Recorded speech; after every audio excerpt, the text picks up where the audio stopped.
Chassenay-Lars, en fait, avant tout, c'est une maison de vignon. C'est vraiment un élément important.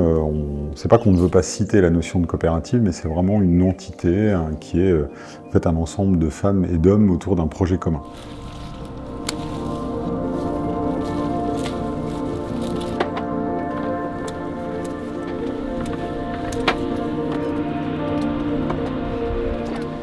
J'ai planté ça et puis petit à petit on a créé une exploitation de 6 hectares.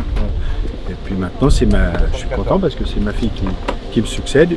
Le fait qu'on soit tous ensemble pendant 10 jours, un vrai moment de partage aussi. On a une très belle coopérative avec une équipe qui est dynamique et motivée.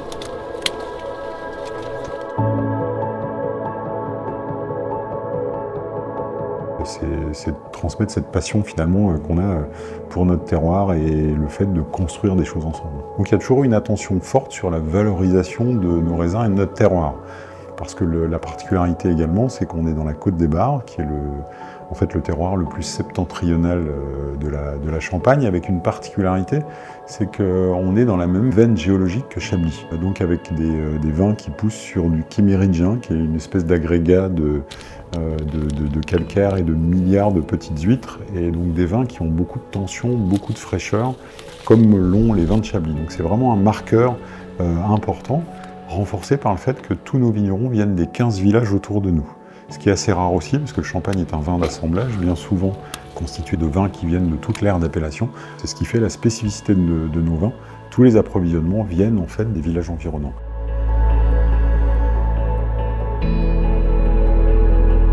Qu'est-ce que j'aime dans les vendanges? Couper le fruit d'un travail toute l'année, un dur labeur. Puis ouais, non, même s'il pleut, qu'il fasse beau, au final, il y a une bonne ambiance, le casse-croûte est sympa. Donc ouais, non, c'est agréable. Vers 9h30, 10h, en fonction des goûts de chacun. Pourquoi Chassenay? C'est une histoire de famille, mon grand-père y était, mon père y était, et puis c'est une belle maison, donc autant y rester. Moi je travaille la viticulture depuis 2008 avec l'exploitation familiale que j'ai repris derrière mes grands-parents. Cette exploitation elle s'est convertie en bio en 2018. Ça c'est des parcelles qu'on va pouvoir isoler des terroirs pour faire des sélections de vieilles vignes avec ce qu'on appelle une sélection de vieilles parcelles qu'on met en cuvée recherche d'expression. C'est avec ces plus beaux raisins qu'on élabore les plus belles cuvées pour en garder les meilleurs millésimes.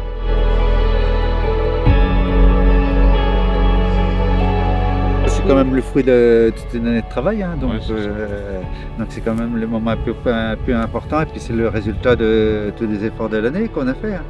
Donc c'est quand même chouette de découvrir les raisins, de récolter les raisins qu'on a produits. Et tu vois, regarde, ça crie, ça rigole, ça danse, on adore ça. Et puis après, voilà, il y a quand même un petit stress de se dire, écoute, il faut quand même qu'on rentre ce qu'il faut, forcément. Qu'on amène de la qualité, tu fais attention à tout ça. On a de la chance d'avoir des gens qui sont très consciencieux, donc voilà, ça se passe super bien. Donc ouais, c'est un bon moment, vraiment un bon moment. En fait, la coopérative, elle fait partie de notre vie. Voilà, c'est ça, c'est vraiment comme une personne à part entière. C'est hyper important de perpétuer et puis de transmettre. Donc ici, en fait, la maison, c'est une coopérative viticole donc, qui regroupe 130 familles d'adhérents et qui récolte une surface totale de 320 hectares. Donc, on a la chance d'avoir 5 cépages parmi les 7 champenois. Donc majoritairement le pinot noir, le chardonnay, le pinot meunier. Et on a également du pinot blanc et on a depuis très peu du petit mélier qu'on s'amuse à isoler. Et souvent le fait d'avoir des pressoirs de différentes tailles nous permet d'isoler certains lots.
aussi au sein de la coopérative, c'est justement de faire en sorte que vinifier ces millésimes et essayer d'exploiter au maximum le meilleur de chaque cuvée.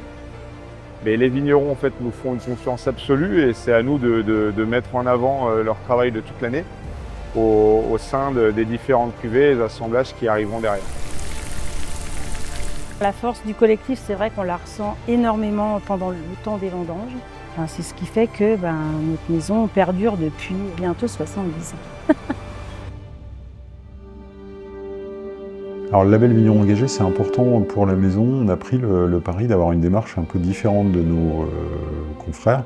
Et il y a surtout qu'on a été les premiers, la première maison de Champagne à être labellisée Vigneron engagé. C'est important parce que Vigneron engagé, c'est vraiment un process qui va de la vigne jusqu'au verre, où on n'intègre pas uniquement l'environnement ou les éléments écologiques, mais également les éléments sociétaux, l'humain, la production, mais également le volet économique. L'idée étant d'avoir un partage de la valeur équitable, aussi bien pour les producteurs que pour les collaborateurs, et un impact en fait positif sur le territoire. C'est vraiment une démarche démarquante et qui a vraiment structuré tout notre projet de développement de la maison autour de l'humain et des valeurs qui sont importantes pour nous.